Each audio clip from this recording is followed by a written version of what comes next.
Live by Night was directed by Ben Affleck and also stars Affleck, as well as Elle Fanning, Brendan Gleeson, Zoe Saldana, and Chris Cooper.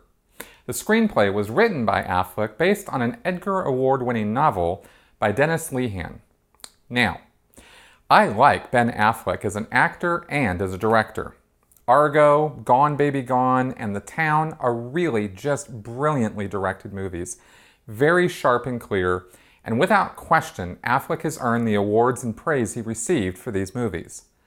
Live by Night is also very well directed, with some beautiful cinematography, and every part of the production itself pulled off quite well.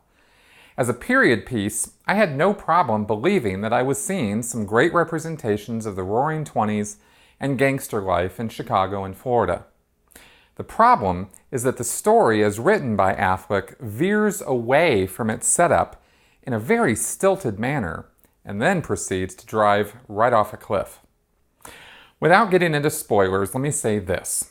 This movie begins as one kind of movie and then takes that setup and throws it all out the window once the second act begins, and you're literally wondering as you watch it play out, what the hell just happened? It doesn't really recover until the climactic shootout and wrap-up, but by then it's such a confused piece of nothing, so the conclusion ends up falling flat.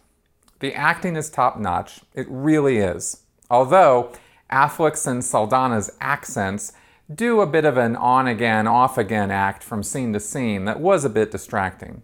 But what was much more on-again, off-again was the central character of this movie, Joe Coughlin. As written and played by Affleck, he's alternately a patriot, a criminal, a lover, a family man, a caring community investor, a blackmailer, a Prohibition-era rum runner, and a gangster. There's this idea that he's sort of this good guy who went bad at some point and is trying to get back to his basically good self, but none of it is really convincing because he's leading a life of crime and murder which he has the power to walk away from anytime he wants. Yet he's not an evil, horrible person at his core, and it's frankly a real mystery why he is living the life that he leads. There's a revenge motivation that's supposed to be driving him, but the story and his actions throughout it aren't consistent with that theme. It's actually a bit like a billiard ball, bouncing around on a pool table, but never landing in the pocket. I was confused by this, and I got curious about the source material, so I looked up the original novel that Affleck based his screenplay on. Now here's the thing. Every problem that I had with things that just didn't make any sense for the characters to do in the movie were things that the characters in the book didn't ever do. It's like Affleck changed basic character motivations and events to fit his vision of how the story should play out, and honestly, I couldn't follow what he was thinking.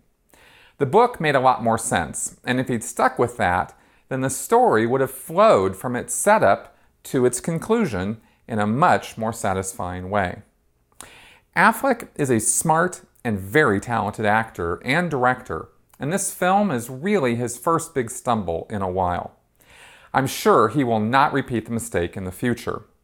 If you want to see some great period scenery and some great actors doing some halfway decent work despite a clunky and awkward storyline, then this movie is for you. But personally, I don't recommend it. I'm giving Live by Night a rating of meh.